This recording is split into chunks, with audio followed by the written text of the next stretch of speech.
I am pleased to introduce Amy Eisenstein, ACFRE. She's a veteran fundraising consultant and co-founder of Capital Campaign Pro. Teaming up with Andrea Kilstead, they created a way to revolutionize the capital campaign consulting field. With over 20 years of experience in the nonprofit sector, Amy has published a number of books, including Major Gift Fundraising for Small Shops. She's also a frequent keynote and breakout speaker at nonprofit conferences and a passionate board retreat facilitator. We're honored to bring you Amy Eisenstein speaking about capital campaigns, top trends, and best practices to help you plan a successful campaign. Okay, Amy, you speak, and everyone. Hi, friends. Thank you so much for joining me. I appreciate it. Could you do me a favor if you can hear me nice and clear?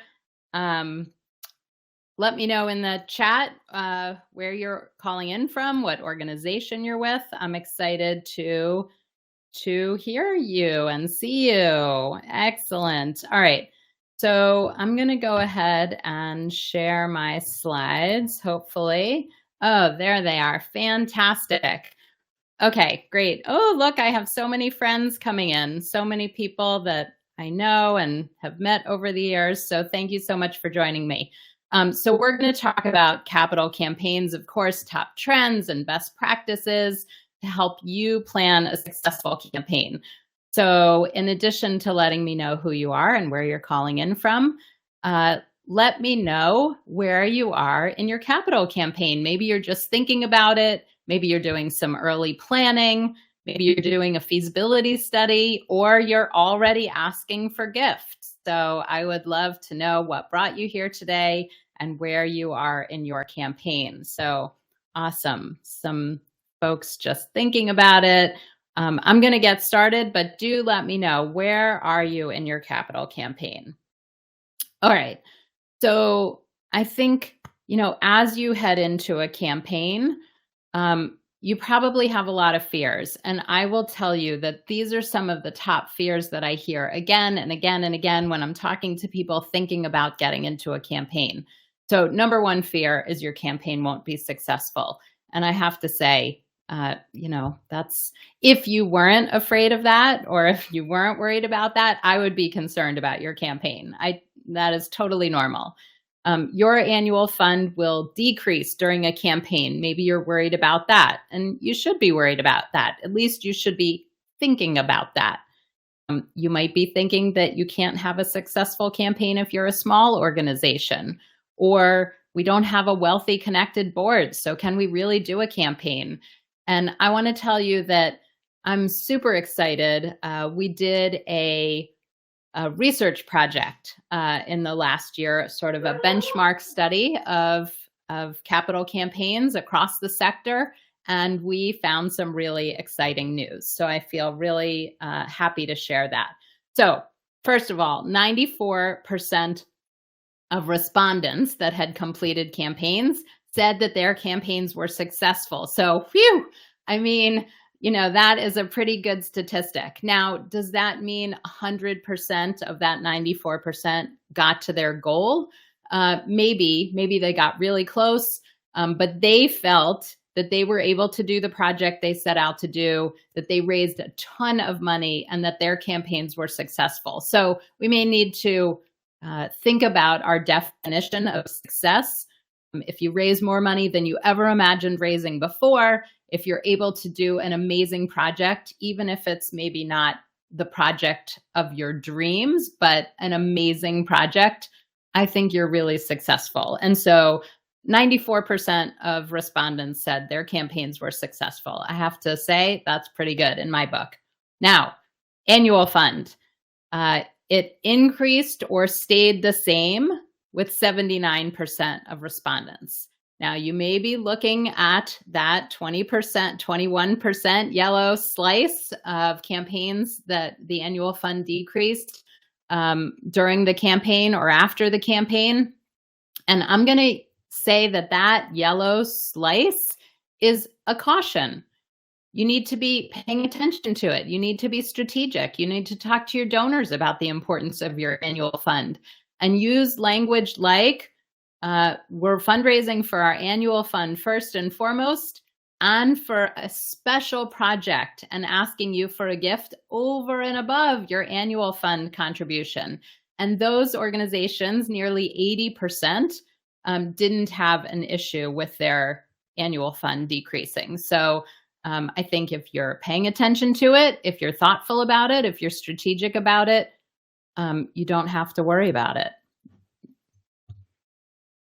All right, so the next question is, can small organizations lead successful campaigns? And we weren't sure if it was going to be the same rate of success as larger organizations. I think people are worried about that.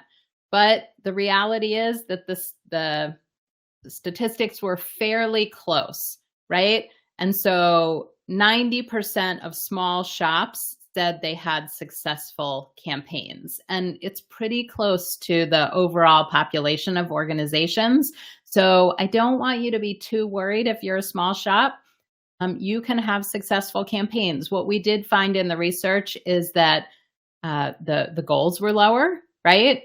I think our average small shop was raising about $3 million compared with the general population of nonprofit organizations, but that was their goal and they had successful campaigns. So don't worry if you're a small shop, you can be successful at this too. And you may be wondering if you need a wealthy board or a high networked board. And we were actually surprised by this one.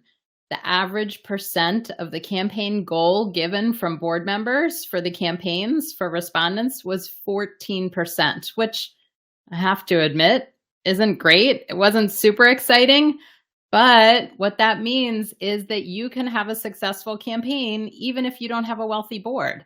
And so don't let that stop you. I hear from organizations all the time, you know, we're working on our board, we're recruiting new board members. That's great. But don't let that prevent you from having a campaign. Now, listen, when Lincoln Center has a campaign, do their board members give 50% of the goal? Probably, yes. But you're probably not Lincoln Center. And so you can still have a successful campaign, even if your board members are going to give 14, 15, 20% of the goal. Okay. So let us keep going. So, all right, let me tell you about, well, first of all, let me wrap up and then I'm going to tell you a story.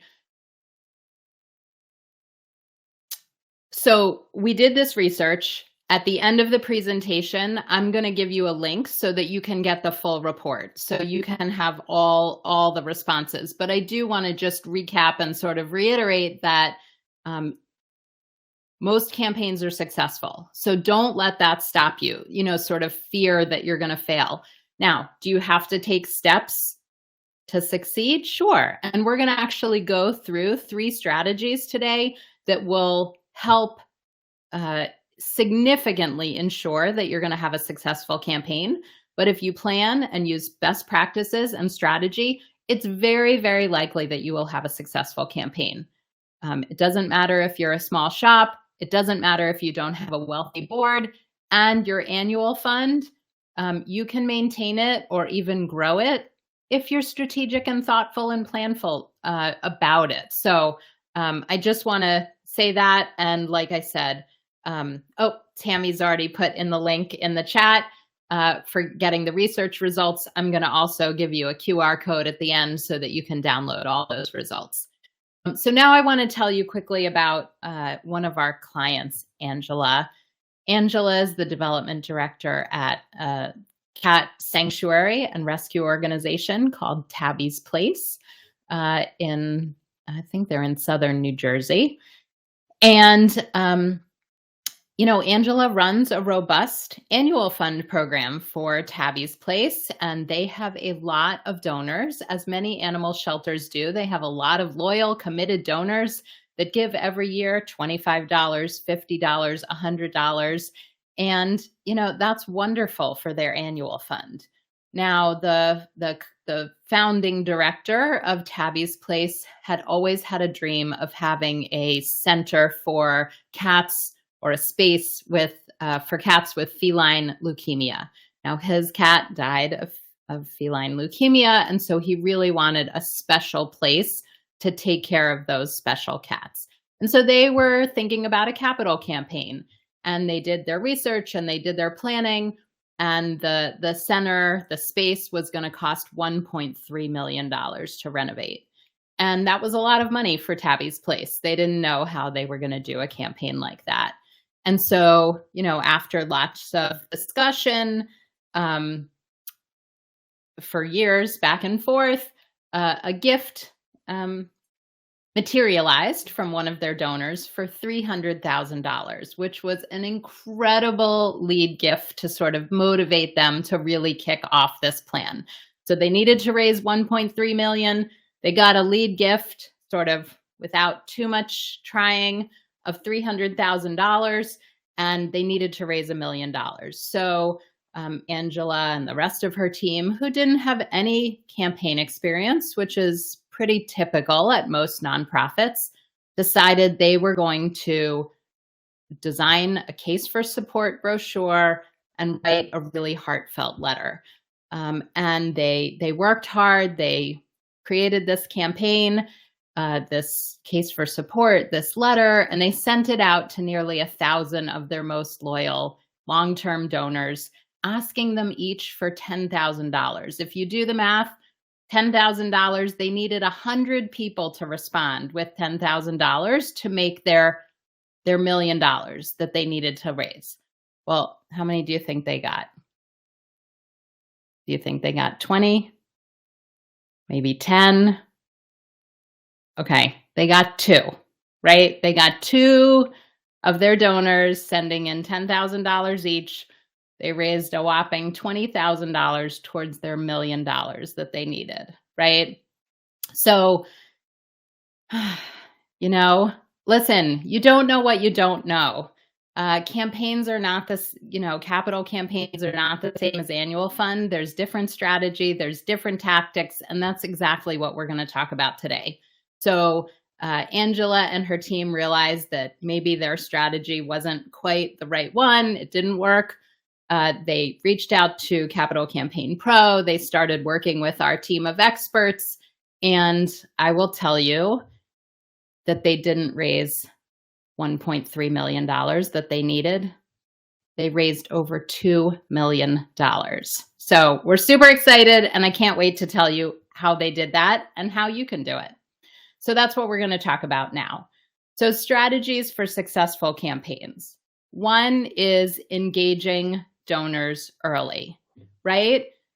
They didn't engage their donors. Angela and her team created a beautiful brochure, a beautiful case for support. They sent out a heartfelt letter, but they didn't engage their donors early. The next strategy we're going to talk about is focusing on the few. They didn't do that either. There was no strategy about who to send the letter to or who to ask. It was just send it out to our nearly 1,000 donors. And access expertise, they didn't do that. They just, they did what they thought would work, which was, the best they could do at the time. But then let's talk about how they employed these 3 strategies. All right, so here's a campaign timeline. We break a campaign down into 7 phases, starting with pre-campaign planning all the way through stewardship. And I'm going to talk specifically about engaging donors early. That's our first point. So we're going to look at the first 3 phases, which is before you ever start asking for money. You don't ask for money until the quiet phase. And so let's look at what people do. So pre-campaign planning, you can ask your donors for advice, right? How do you engage your donors early? That's what we're talking about today, engaging donors early. So ask for advice.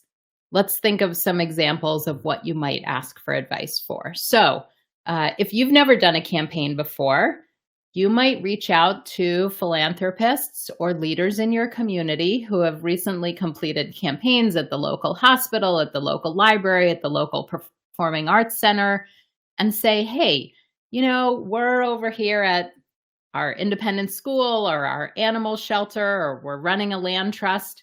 We're thinking about doing a capital campaign, but we've never done anything like it before. I'm wondering if you'd sit down with me for 30 minutes and give me some advice about how to think about starting a capital campaign. The philanthropists in your community would be happy to talk to you about that. You're genuinely asking them for something that they have an sort of an area of expertise in. Maybe they just went through a campaign with another board that they sit on, and they'd be happy to talk to you about that. Some other pre-campaign planning advice that you might go to your donors or other leaders in the community. If you're planning to build a building or renovate a building, you might be experts at educating children or running after school programs, but you don't have any experience in construction or real estate or purchasing property. So you might go to some potential donors or people with skills in those areas of expertise, right? You can only go to people who know that and say, listen, what can you teach me as we think about buying property or renovating a building?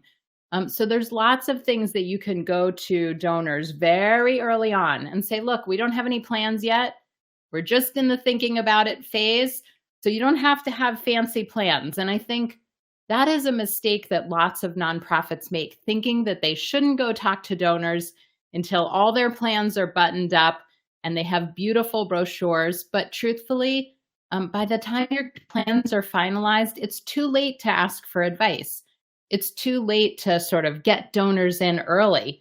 And so that's what these strategies are about. So in phase 2, during a feasibility study, one of the key points of a feasibility study is to do strategic interviews and specifically ask for donors or potential donors, I should say, for advice about your plans, right? That's what you're asking about. You are bringing them, a final draft plan. It's not a disaster of a plan, and you're not saying, we're thinking about raising money. What do you think? But you're saying, this is our plan. We're running it by a whole bunch of key leaders in the community. We'd love your advice. So strategic interviews, feasibility study is a perfect time to engage your biggest prospective donors early and get their feedback on your plans. Third opportunity. This is before you've asked anybody for money. And sometimes these are the same people. Sometimes it's slightly different groups of people. You can go back to the same person 3 times. But a third opportunity is a final review of your plans. So you might go back to the feasibility study participants and say, okay, based on what we heard from the people we interviewed or spoke to during the feasibility study, we've revised or finalized our campaign plans. Would you give them one more look and give us your feedback? Give us your thoughts. What did we miss? What's still confusing? It's a wonderful opportunity to engage your donors early. And what we've found, why this is so important, is because we've found that donors who are engaged early and get involved, they feel like insiders. They feel like they're contributing their more than money to the project, right? They're really partners now with you in helping your ideas and programs and projects take shape. Ultimately, they will be your biggest donors. Okay, so first point, engage donors early and often in the process. And I can't emphasize this enough. Don't wait until your campaign plans are final or pretty. They don't need to be formatted and highly produced in a brochure. They don't have to be glossy. We want these to be in final draft form so that you can go to people and say, give us your thoughts. If they're finalized, there's nothing for donors to comment on. So, Angela and her team at Tabby's Place did go back to the drawing board. They came up with, they went to donors and said, okay, we tried this, it didn't work. Now we're back sort of to the drawing board and to scratch. And they really went back and talked to some of their donors. Now, it doesn't help if you talk to everybody, and you don't have time to talk to everybody. So it's really, really important that you focus on the few. So let's just think about what that means. So the first strategy is engage donors early. And we just looked at 3 opportunities before you ever ask for money. I mean, think about it. It's a cultivation strategy, right? That you're really engaging donors early. Now it's time to focus on the few.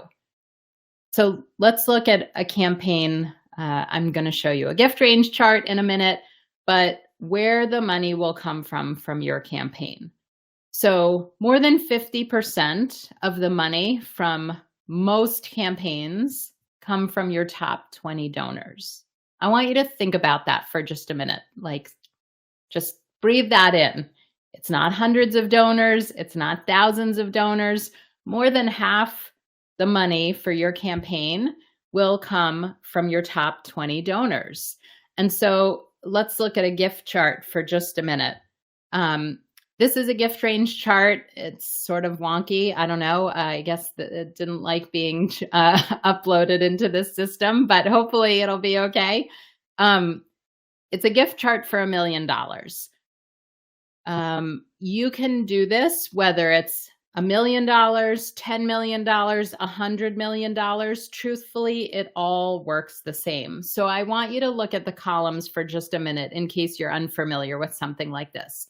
The first major column is the number of gifts, and you see that it goes in descending order, increasing order. I got my words mixed up. So you start with a few gifts and you go to more and more gifts as you go down the column, right? So if you're going across the top row, you need 1 gift at $250,000, and all the way to the right, 2 prospective donors for that 1 gift. So as you're thinking about building your gift range chart, the first gift should be between 20 and 30% of your campaign goal. So let's see. Okay. So here we have the first 20 gifts get us to 70% of our goal. Sorry, the slides got a little wonky. The arrow's not quite pointing in the right direction, but you understand what's happening here. And 50 prospects. So 50 potential donors get you to 70% of your goal, and you need 20 gifts. So yeah, feel free. Emily just reminded us to put questions in the Q&A box. So I will get to questions as I see them, or I'll definitely save time at the end for that as well. Okay. So focus on the few. That's the point number 2 that I'm going to make. So 20 gifts to 50, 60, or 70% of your goal, right? The gift range chart or the gift table I showed shows 70. But the first 20 gifts should get you to at least 50% of your goal from 50 prospective donors. Oh my goodness. Okay. So I'm so sorry. The slides uploaded and went crazy. So who are these donors that are going to make the gifts? So they've got to have the ability to give the kind of gift you need. So do you need a $250,000 gift? Do you need $1 million gift? Do you need a $100,000 gift? And how do you know, right? So look at your donor base and compare it to other philanthropic leaders that you see around your community. Honestly, you can go into the local hospital and look at the gift plaques on the wall, right? I can't think of the word. You know what I'm talking about. The donor wall, and take a picture of it and just see, is there anybody on the donor wall of your local hospital who is also a donor to you? Now, don't worry if they gave the hospital $1 million and they only give you $100. There's anytime I'm talking to somebody about a campaign, they say, well, we need $1 million gift, but nobody's ever given us $1 million before.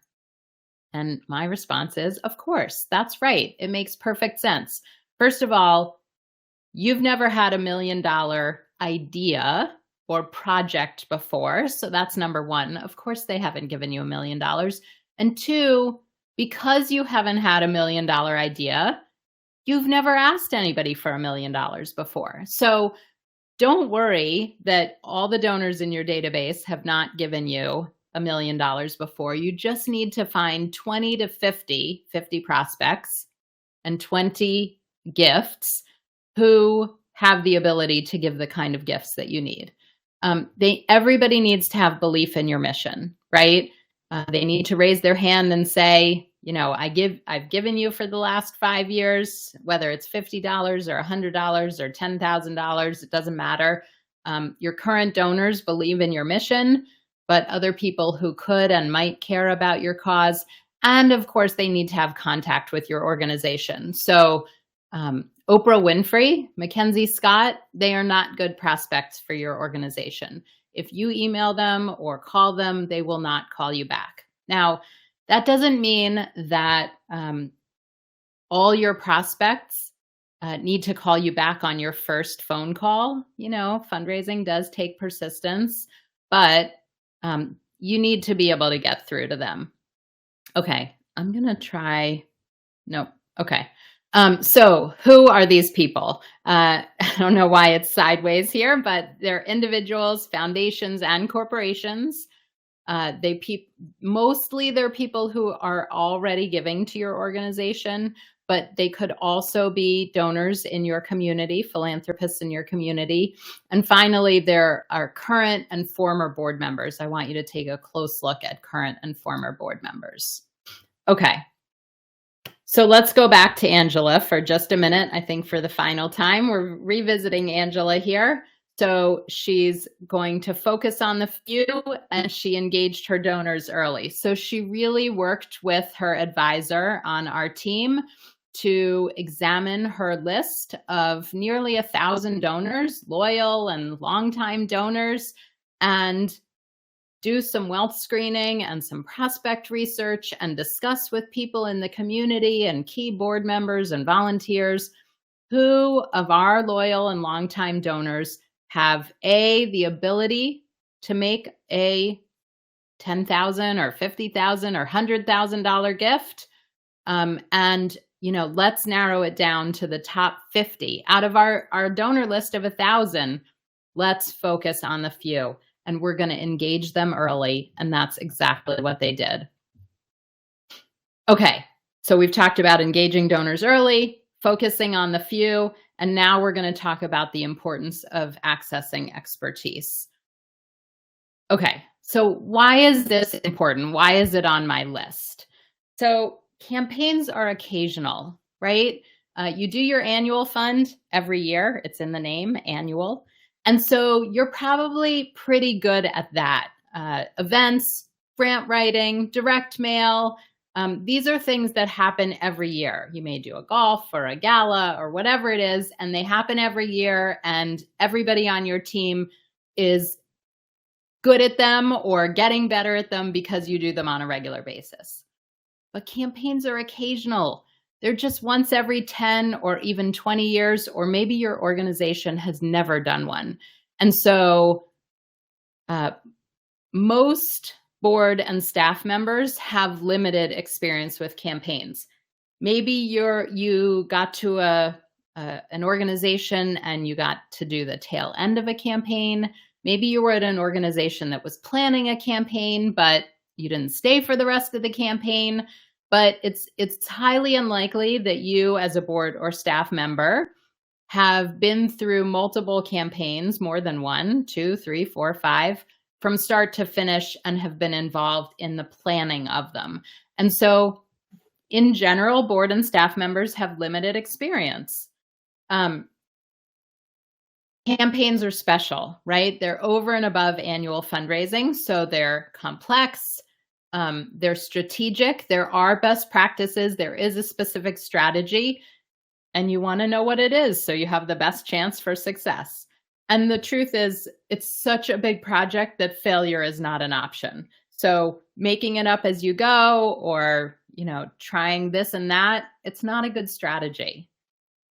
So the good news is that there is a continuum of campaign support available these days.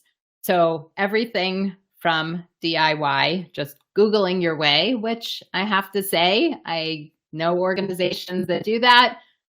Sometimes it's okay, but usually there's a lot of wheel spinning and frustration, and it's not great. But all the way to the other end of the spectrum, a full serve embedded consultant. And of course, it goes from free to some expense to very expensive. And so I think it's important, not every organization needs the same level of help. So really thinking about what skills and talents and assets do we have in-house, and what kind of expertise do we need to tap into so that we don't fall into the trap that Tabby's Place did and make a big mistake at the beginning.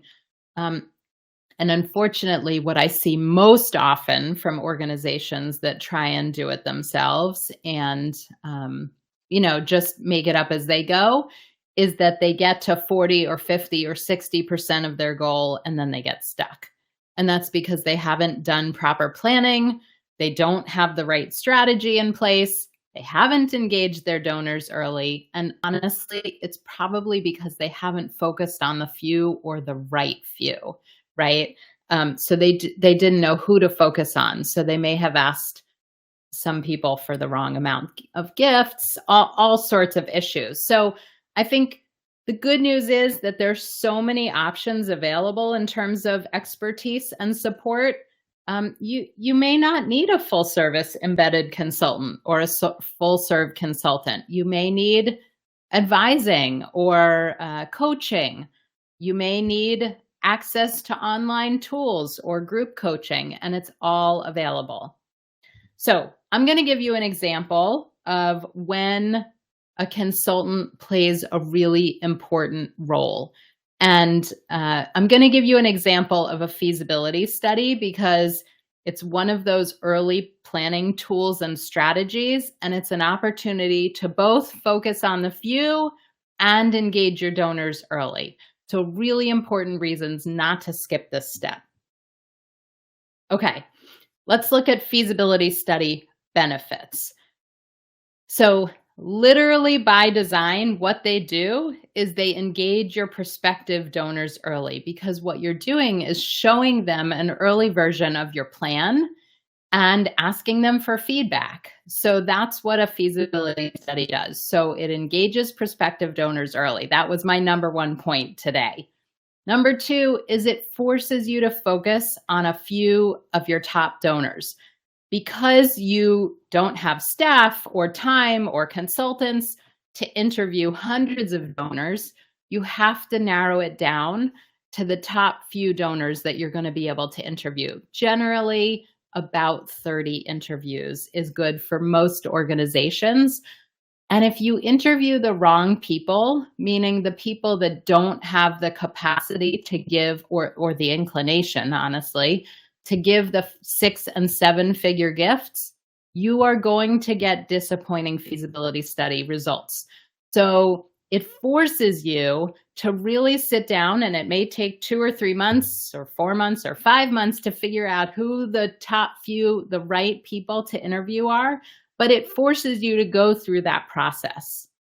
Another benefit of feasibility studies is that it clarifies strengths and weaknesses, and you're able to plan and prepare for your campaign in a more impactful way. Sorry, my nose is running. I've got a cold. And it provides outside perspective, right? So you're asking 30 people in the community, what do they think of your plans? Sometimes when you're in the eye of the storm, you can't see your way through. So, and finally, and honestly, one of the really important parts of doing a feasibility study is it gives the board confidence that you can do this campaign. Because let's imagine for a minute your boardroom, and the vast majority of your board members are not wealthy or high networked or haven't been involved in a lot of campaigns before. And you go to them as staff and say, will you vote to approve for us to move ahead with this campaign? And they're like, we don't know if you can do it. Like, we have no idea. How would they know? And so if you ask your 30 most influential, promising, top prospective donors, and they, through the feasibility study interviews, say, thumbs up, we're in, we're excited, we'll participate. Then you go back to your board and say, okay, 30 of our biggest potential donors, or a majority of them, are excited and on board. Now let's vote to move ahead. The board has confidence that you can do this successfully. So so many benefits. So let's look at two models of feasibility study. One I'm going to call the old model. That's where you hire an outside consultant to develop your plan, to interview your donors confidentially, and the consultant writes the report and makes recommendations. So we're talking about hiring expertise and help. So we're looking at two models of feasibility studies. So one is this model where a consultant goes and does the interviews for you. Let's look at some pros and cons. The pros of this old model are that you are hiring someone with lots of experience, lots of interviewing experience, and they really build the board's confidence that you can do this because they've done hundreds or dozens of feasibility studies before. Now, consultants that do this type of interview will tell you that it's important to do the interviews confidentially. I put that on the pro list and the con list with question mark on the pro list because I'm not sure that that's actually a pro anymore, that these interviews are confidential and that you don't get to know what your donors say. I'm going to question that. But definite cons of this model is that the process is opaque. You don't know who said what. It draws criticisms with no recourse. You can't go back to donors because you don't know who said what to address their concerns. It doesn't help you build donor relationships because you've sent an outside consultant to talk to donors. There's no path to solicitation. And again, I'm going to stick confidential interviews on there. But there are pros and cons to both models. So I'm going to share a new model we're calling the guided feasibility study because the consultant helps nonprofit leaders develop their plans and prepare. But the huge difference in this model is that the organization's leaders, your leaders, interview your own donors, and the consultant and the organizational leaders collaborate to do the analysis, write the report, and make recommendations to the board. So it has all the benefits that we talked about in terms of feasibility studies. So the pros are that it really helps and forces nonprofit leaders to build relationships with their donors. It trains the organizational leaders to have these strategic conversations. They're fully transparent, and they still build the board confidence because you're out talking to your donors, and there's a natural path to solicitation because you are, oh my gosh, my words are just escaping me today. You're cultivating your donors. This is early cultivation, right? So let's look at some cons. More work for staff because you've got 30 interviews to do. Now, I have to admit, I can't imagine more important work as you're getting ready for a campaign than going out and talking to your biggest potential donors. So while it is more work for staff than sending a consultant to have these conversations, I think it's critical work that you need to be doing, and you can outsource other things on your plates. Your leaders may be anxious about going to talk to your donors, which is true. At the beginning, people are anxious. However, I can't imagine the anxiety level of going to ask for $1 million if you haven't had some of these strategic pre-conversations. So I'd rather you be nervous in a feasibility study conversation than an ask conversation. So these get you ready for the asks. There's a question as to whether or not donors are as open with staff as they are in a confidential interview with consultants, but I have to tell you that I haven't found that to be true. Oh my goodness, these slides really got wonky. Okay, so should you do a feasibility study? Do you want to build relationships and engage your donors early? Yes or no? Okay, yes, obviously, right? Do you want to focus on the few? If you want to do a feasibility study, do you want to test the working goal and clarify the case? Yes. So anybody at your organization that's telling you not to do a feasibility study, there's so many reasons to do them. All right, so let's look at how to think about engaging the right expertise for your organization. There is not one size fits all. There's not one model. So assess your needs. Do you need somebody full service coming in and doing not just the feasibility study, but the whole campaign for you? Do you have a team in place so that coaching and advising is the right level of service? Do you have a really competent, capable team, or are you really scrappy and bootstraps and grassroots type of organization, and do you just want some DIY tools? So figure that out first. Assess your needs. Ask for referrals. Ask around. Who are organizations in your community or similar organizations to yours across the country using? Research available options, right? Just Google campaign support, campaign help, campaign consulting. And then interview and assess 3 options or consultants that might work for you.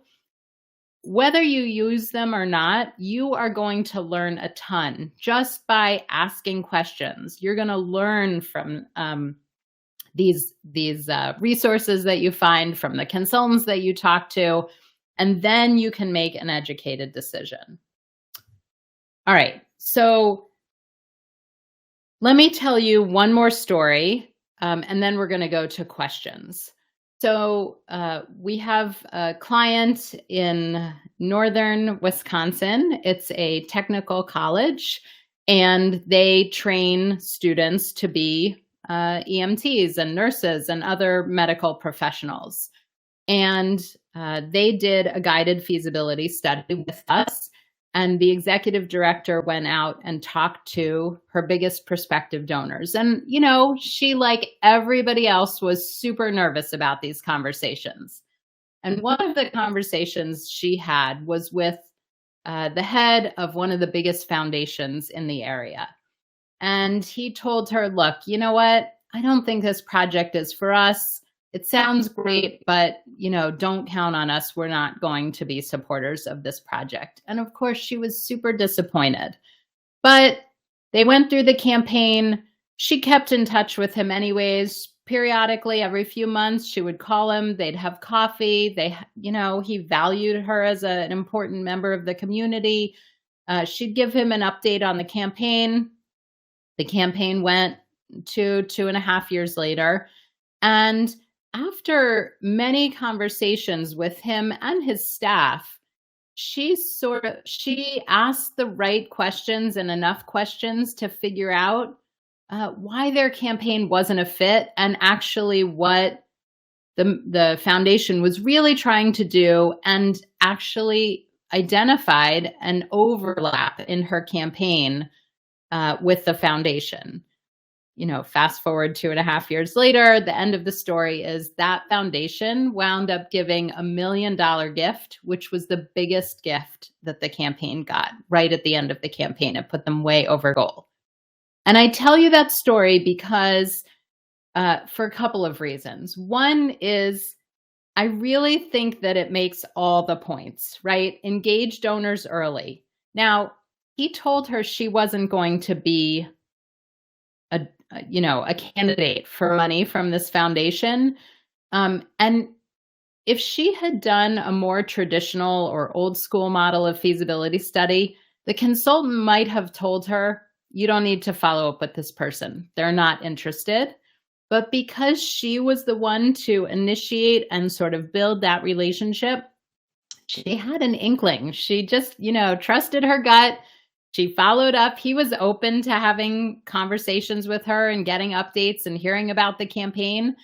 And she stuck with it. But I truly believe that, if she hadn't engaged him way early, if she hadn't picked him out as one of the key people to focus on, and she hadn't had these deep conversations, she would not have gotten that gift. So I just think it's so important. So, okay, what we've talked about today, engage donors early and often. Focus on the few, right? This isn't about hundreds or thousands of donors, but let me go back to engage donors early. Actively look for genuine and authentic reasons to reach out to as many donors as you can early in the campaign planning process, not when you're ready to ask for a gift. It's too late then. Engage donors early. Focus on the few and access the expertise that you need to be successful. So I have two freebies for you, and then I'm going to go to questions. So one is our free readiness assessment. So you can grab that QR code or the URL and take our readiness assessment. The second, I promised you earlier, are the research results. So again, QR code or link. Okay, Tammy, I guess I'm going to run questions because I was having a hard time hearing Emily before. So I'm happy for you to take the slides down, see if we can hear each other. Otherwise, I'm just going to go through some of the questions. All right, so, okay, Tammy's coming on. Can you hear my voice? Are you going to help me with questions? Amy? Okay, I'm going to start and see what happens. Tammy, it looks like you're on mute. What recommendations do you have for the final push on a campaign? Not the high donors, but the lower level gifts, which of course we need a lot of. So that's Maria's asking that question. So Maria, the last part of your campaign, first of all, don't go to the lower level donors until you only have like 10% of your campaign left to raise. And then do fundraising math. If you have 1,000 people on your list and you still need to raise, whatever it is, $100,000, $1 million, whatever your last 10% is, how many people do you really think will respond and at approximately what levels? From social media, from crowdfunding campaigns, from direct mail.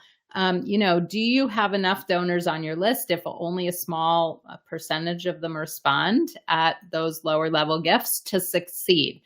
If not, it's time to go back and continue with your one-on-one solicitations, right?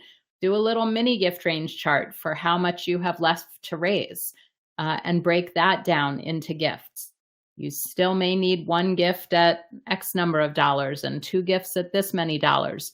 And so, a big mistake organizations make is going to the public phase of their campaign too early and assuming that the community will just send in checks. And it's just not what happens. Okay.